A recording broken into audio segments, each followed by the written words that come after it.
All right, so welcome everybody. You all know me already, but just for the purposes of introduction, I'm Nicole Viverito. I'm the president of the FSU Circus Alumni Association. Today we are also here with Chad Matthews, director of the FSU Flying High Circus, and Alina Kibalewski-Brady, our foundation rep for student affairs. And so we're gonna give some updates today on the FSU Circus expansion project, which hopefully you've already heard a lot about, but we're excited to share some of the next steps and some of the ideas for the future. So I'm going to go ahead and turn it over to Chad first, and he'll go through his part, then Elena will follow up, and then we'll do Q&A at the end. So if everybody could please mute yourselves throughout, and if you want to drop questions in the chat as we go, that's probably the best way to keep this focused. And then, yeah, let's have some fun. Let's talk about the future. The future. Yeah, we can put, and you can pull up those graphics anytime, Nicole. I thought I'd kind of start by, talking about, like, obviously an expansion project is not something to be taken lightly. And, kind of explain like how we got here, what are the concerns, and then how does that lead into a new facility and what we're addressing with that facility, right? As you know, we've been in the same, now not talking about the tent. The tent is a separate entity. Talking about particularly the warehouse building, the hut that we've been in for a number of years, since I believe the mid 60s. Someone can correct me on the exact date, but I believe it's mid to late 60s when we actually moved there from the Quonset hut. So from there, it's begun to show its age, I could say, from that. But also the biggest concerns that we've run into are just the growth of the program. We've seen a tremendous kind of consistent increase in participation, to the point where we've had to, make some programming adjustments to that and introduce, the addition process and all those things to kind of get and maintain a workable number of students. Because we figured out eventually how many we could accommodate. So now we have about 100 performing students from any given year. That's not necessarily all the participants. We do have production staff and things like this. So we'll have over 100 students any given year, and that's pretty much a consistent number.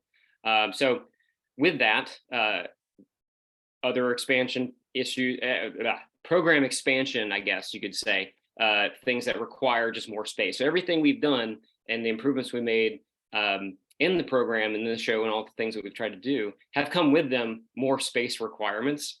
For instance, we've taken over merchandising and retail operations. We've just now this year starting to take over our concessions operation as well. All those things require space, require storage, preferably in the case of food and in case of retail items, and even lighting equipment. You prefer to have those in secure, climate controlled space. As you may know, we don't have much of that. That's particularly limiting in our space now. So we actually have 2 storage units now off site where we have to move, whether it's merchandising. We just got a new one for all our lighting equipment, just to kind of hopefully give us some more lifespan on those by having a controlled space we can store them in. We're not using them. So just things like that. Locker room, restroom space, that's really just a math equation from like how many people we have versus how much square footage of locker room space you require. So all those things factored in, and then in taking into account predicted growth. We want to continue to grow the program. We want more people to be involved and take part in the program as much as we can. To do that, we just need more space. Like let's say, for instance, we want to hire more coaching staff, which is something like a pretty high priority on my list, right? To continue to kind of expand that staff to be able to accommodate more students. There's nowhere to put them, if you hire someone, they're probably going to want an office, right? They're going to want to maybe sit down at some point, and we need a space to do that. So we literally run out of those spaces too. So those are all the things that we kind of have run into over the years. In addition to the fact that it is just kind of an older building. We've had to. There are these things that I've discovered called building codes. They are challenging. Some of the things that we do, as you might imagine, like we're grandfathered in on a lot of things. But even if we were to try to upgrade, we are honestly trying to continue to invest in our current warehouse and continue to kind of make it a better space for all of us. But even with that, you run into building codes where you can't do anything, or it's incredibly expensive. I'll spare you the air conditioning discussion, but suffice it to say, we've been spending about 1.5 years on trying to upgrade some of our air conditioning just in our offices, to move beyond the window unit into something a little more accommodating. And that has proven to be really expensive and time consuming. So that's just one thing. And that's partially because we run into like these building codes that we don't meet. Like we don't meet ventilation codes. So we've had to expand. Look at some of those things. I'll spare you some of the other details, but suffice to say, we have a number of those kind of things that we've run into as well. So it's just the challenges of an older building, right? So that was kind of where we've gone. We've identified these needs a long time ago. And we spent about, I would say, over 2 years working with an architect firm that we were very familiar with and comfortable to create a plan for what a new facility could look like, what an expanded facility could look like, and to get an idea of like the space used based on our current usage and projected usage, but also how much could such a thing cost? Would the university allow us to expand in these spaces? So we worked with this firm, Lewis & Whitlock, who created this that Nicole just put up. This is the plan. A very good overhead rendering of, you see the tent there. We have a very so if you want to talk about the phases, this plan actually allows us to have 3 different phases essentially. The first of which being the pavilion area, the entrance to the tent. So that's the forward-facing rendering of that space. So that is it expands our space. It gives us it's hard to tell from this view, but it has a big covered area that could allow us a lot of different opportunities for event space, and just like that's where we would stage concessions, potentially merchandise sales, ticket sales, all those kind of things in a controlled covered space. And obviously it's a very attractive opening, particularly when taking into account that it is, we're in a prominent location anyway, and this makes it even more so. And as you can see, there's a lot of open space there in front. It makes for a very, very favorable show day experience as well, in addition to having like just open space all the time. So phase 2 is the building. So as you can see in this, before we go to that, Nicole, you can see in this rendering, you have the big building, but we're also keeping, the plan is to retain the warehouse space as well, and kind of repurpose it, you could say. So we still want to retain it, but we need a new space. So this new space is on the left. This is would replace all the functions of our current building and then some, from a storage perspective, training, staff offices, sufficient locker rooms, and all those things. So, and it's a very attractive space. And actually, one of the more so this is the practice space. It would basically be a big open area that's changeable, and so we can put different acts in there. Yeah, I don't think we'd ever practice that many things at the same time, but they put a lot lot of people in there. So that's the front face view. So basically, if you can remember campus, if you haven't been there a while, this would be facing baseball, right? Yeah, again, a very attractive building, basically in line with the aesthetic of the university. So I think we're locked into bricks and some of that. Although this is pretty, from the architect's perspective, this is a wild looking building for the campus. So, yeah, it's really nice. So we'd have a glass side where you could the windows go all the way up. You could so people could actually watch rehearsals and see it. I think that's a very important part of a building, in my estimation, is that people see what we're doing. You know, we don't want to keep it a secret. I mean, there was a time in which we practiced outside.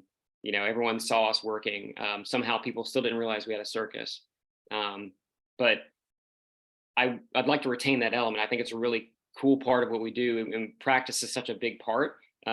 We do get a lot of people at our shows, but I don't think people quite understand the amount of time and understand what we do from a day-to-day standpoint, which is, you know, developing these acts and training. So this gives up people an opportunity to see that. I think that's a really cool element. And additionally, it's a big space too. So do we have the okay, so we can kind of scroll through there. So yeah, back to the overhead, you can see the one screen grab I don't have is the campus master plan. This is a pretty exciting part too, is that we're actually approved on the 10-year master plan. So that has to be approved all the way up through the board trustees. Is that correct, Elena? Right. So that's a pretty big deal. So we've been approved to move this space. We've had other plans in the past that didn't quite make it that far years ago. So this is a good spot to be in. So we've been approved to at least use that space, right? So that's a pretty big step for us. But anyway, do we have the floor plans? We gotta go see how these spaces would work. Also, we don't have the floor plans for this one, and we don't have the renderings for it, but phase 3 is like kind of the repurposing of the warehouse building, which would be mostly like for day of show, like our restrooms for the audience, concession area. So it'd be most of that would take up most of the space in there, and obviously we'd have some storage opportunities in there too. So but it would allow us to not have to bring in portable restrooms and that kind of thing. So this is the covered entry. So we've actually discussed this internally a little bit about some rearrangements, but the ideas are all the same. Like, so this is, if you can see the dotted line, that's your covered area, right? So it gives us a good bit of space. Again, we've gotten, as you might imagine, the tent is a very unique space. We get a lot of requests to do events. It really can't accommodate it for a lot of reasons. There's a lot of equipment and things that kind of prohibit that. An uneven plastic floor where there isn't equipment. So it doesn't really work super well for that, but this could be a space in which we could use for those kind of things. So a lot of opportunities, I think, for, you know, I don't know, just speaking out loud, you know, maybe tailgating opportunities or dinners or something like that, possibly. So the plan, the really cool concept here is the underside of this the pavilion would be like an LED lit, so you could actually and you can actually control it. We'll see how that goes, but that was a pretty cool thing. And then obviously all the entrance of the main gate stuff is really nice, not dissimilar to like how they have baseball set up, where it's all kind of open there. So yeah, and then it grabs us more space too to work with, because it pushes out everything here. Sorry. So yeah, oh, they did. Okay, so we did have a floor plan for so you can see there where we'd pretty much, it's restrooms, concessions, and storage there. And I believe it would be, if I'm reading this correctly, the plan is to have like kind of take the wall off too, so it'd be open. So it's a pretty neat concept there. They're Lewis and Will, the architects, easy for me to say, have a very good reputation when it comes to like refurbishing older buildings and like repurposing them. So I think we haven't really gotten to this since this is phase 3. I think it's conceptually like what it is, but I'm really excited to get into like what that would actually look like. But it's pretty straightforward in how we would use that space. Obviously, if we're not doing shows, it kind of opens up more storage space and things like that too. Potentially training space as well, but I don't think we would necessarily need it for that. And the biggie is the building. So we have, this would be 2 floors. This would be the ground floor. And again, there's still some tweaks to be made here, but you can see kind of what we were looking for and the amount of space that we were considering. So a loading dock would be beneficial, because right now we don't actually have any kind of truck access, real truck access to the building. If you haven't been back in a little while, there is a walkway that runs alongside the tent or in the building, which theoretically a truck can drive down, but we have it's hard to get access to that walkway. Anyway, so a permanent loading dock would be really beneficial to us. And anyone who's loaded the truck would know it's pretty beneficial. So that gives us a lot of the loading dock would run straight through to the tent too. So this would basically be the backstage to the tent. So you exit the curtain of the tent, and that basically walks straight through to the loading space. The rehearsal space, if there's a change to be made on this, I think I would like to see the rehearsal space even bigger than this. So that's again something we can go back to architects for. These are not construction documents by any means. These are basically us identifying the amount of space we would like, and based on what the architects research gave them the indication that we would need these kind of spaces. But we can tweak it, obviously. So rehearsal space, and even with that, it's still a considerable amount of space to be used.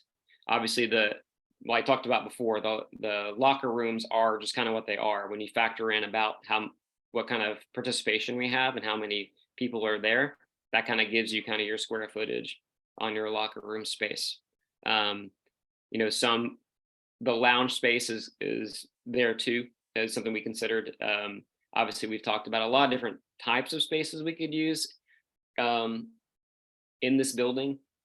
A lounge or something we threw out there because we do want students to be able to kind of have a place to maybe do homework in between practices, or like have a place to wait aside from the rehearsal space when they're not practicing.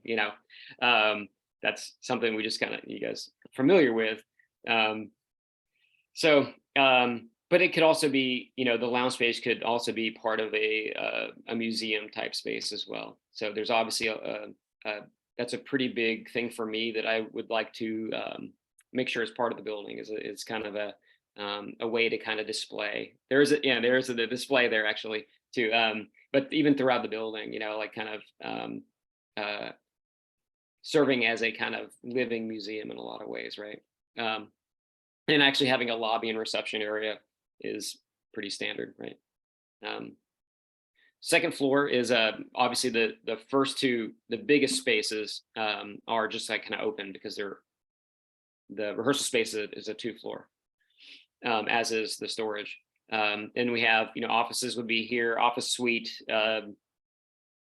Obviously, there's no particular breakdown. That's a big space.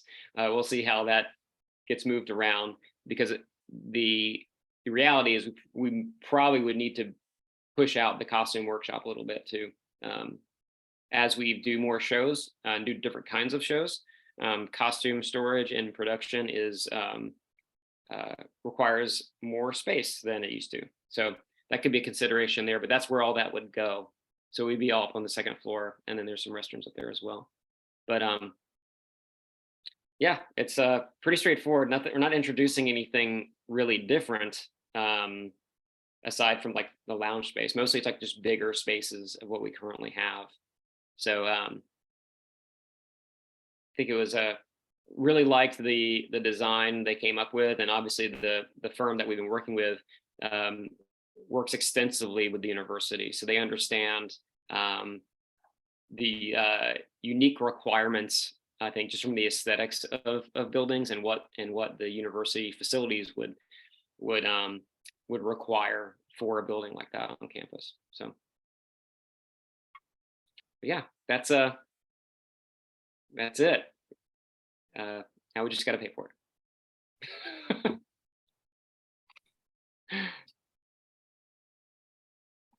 So Nicole, I don't know if you want me to take over, if anyone has any questions on the initial renderings, on the floor plans, for those of you who maybe this is the first time seeing them.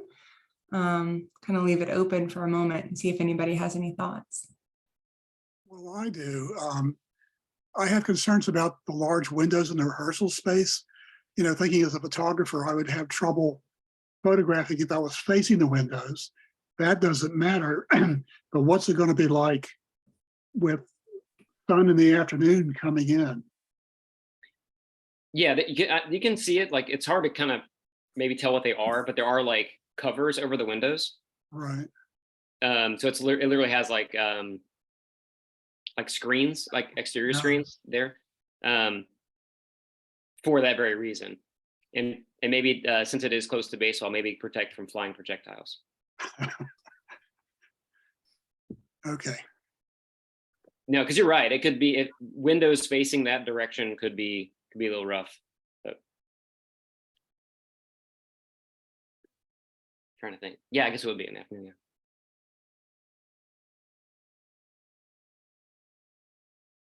Cool. So I don't know, Nicole, if you want me to go ahead and take over, but I'm sure some of you are wondering the cost of all of this, which, you know, it's a beautiful building. Lewis and Whitlock actually just finished working on the student union, which took about 4 years, all said and done to complete, but it's a beautiful building. They did a great job. So I trust their judgment with this.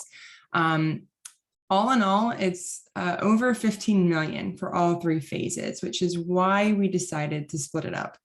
It allows us to kind of fundraise for that pavilion building while trying to gain larger donations, specifically probably some large corporate donations for the new building.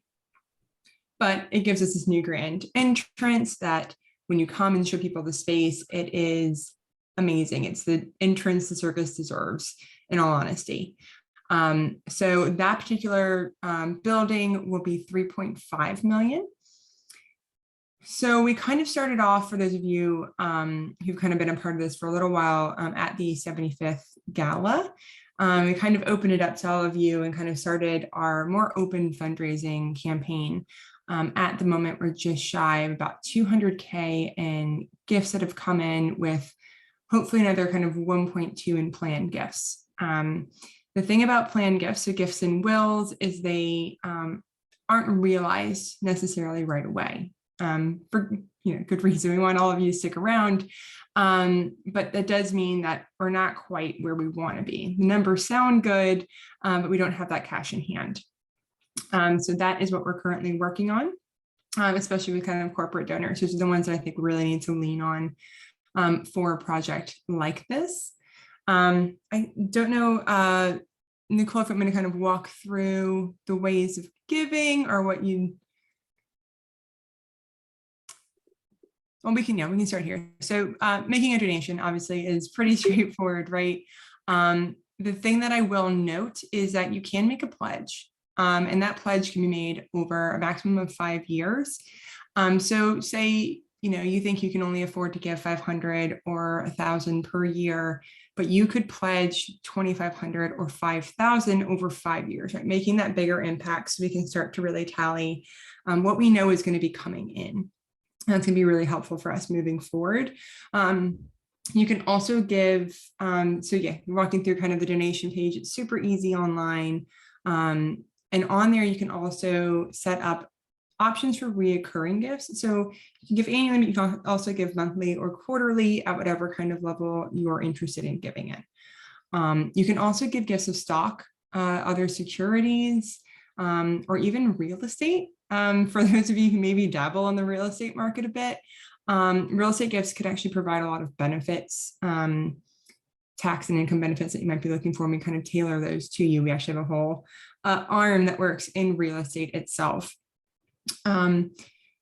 Back kind of talking about, donations themselves, I would also urge all of you to look for matching gifts. A lot of employers, a lot of your spouses or partners' employers may match your philanthropic giving, and that usually allows you to double or sometimes even triple your impact. There's a really great tool on the FSU Foundation website that you can use to kind of search and see for companies in there, what the match might be, if it's a 1-to-1 or 2-to-1 match, and what the threshold for that giving might be. So every company is different as to what they do, but it's a really great way to kind of look and see. I mean, Google is a good one. All the big tech companies usually do, but a lot of smaller organizations do as well. So it's always worth looking to see what they might be able to match. A few other options. IRA rollovers are another great way to give for those of you who are of age or getting close to the age of 70 and a half, which is a funny number.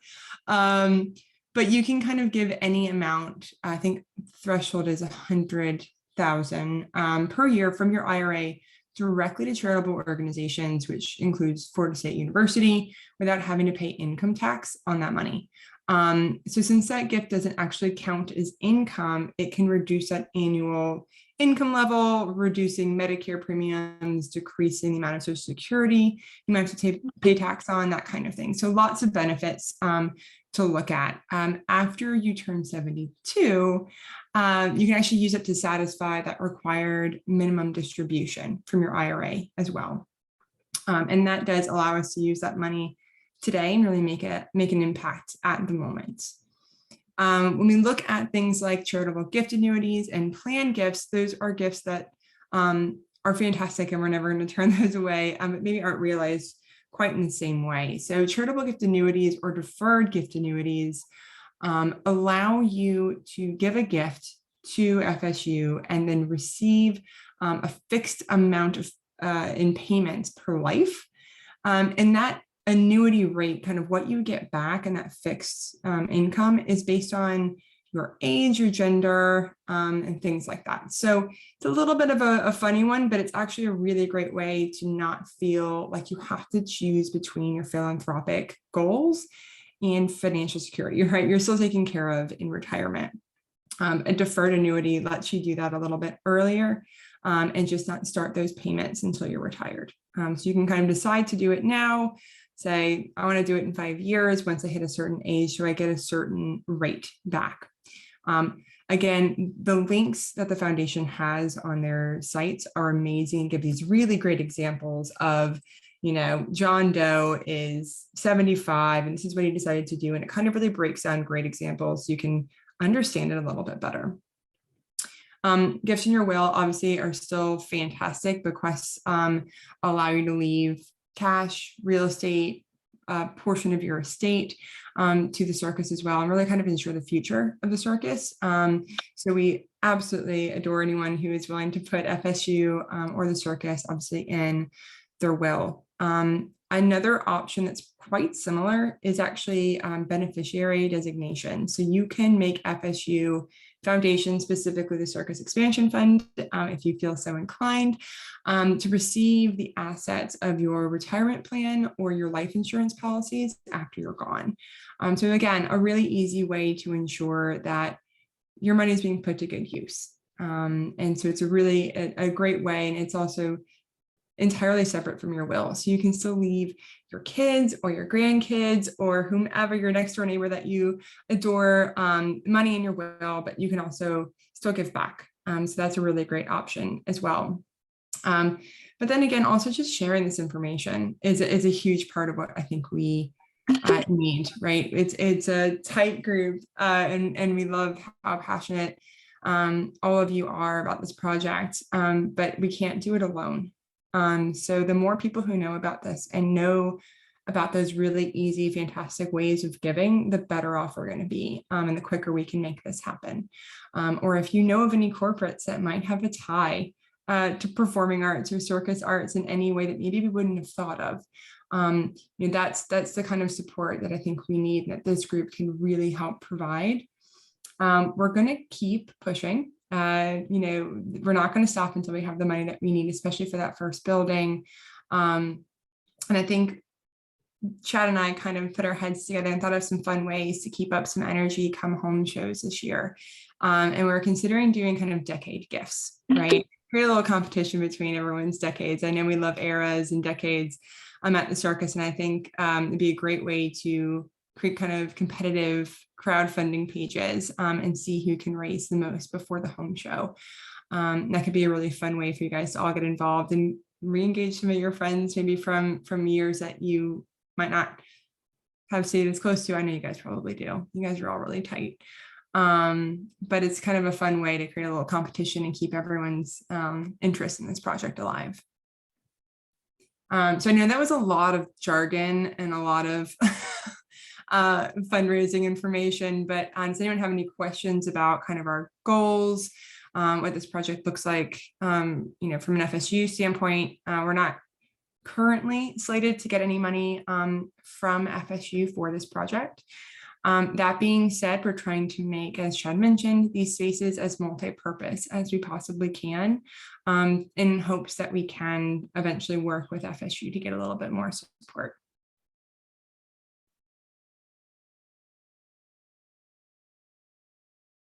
Hey, I think that was great. Thanks for the breakdown.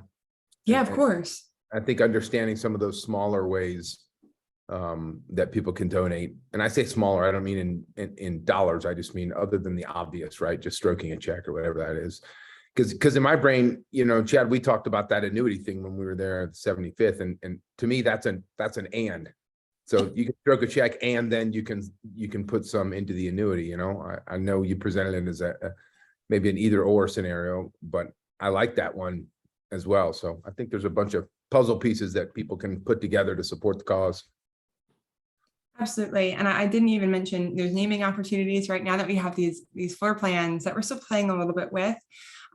We will have naming opportunities, and I've worked with the foundation to come up with some numbers. So I could have Chad share those with this group for those interested.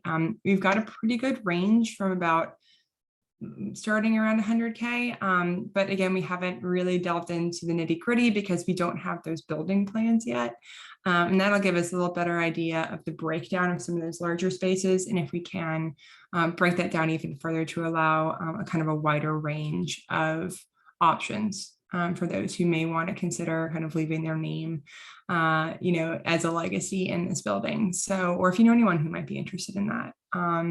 We also will have a brick program that we've already started, which will start about 2,500 for a brick, and then kind of go up to about 5,000 for a larger kind of paver, which is another great way to kind of leave your mark on this space.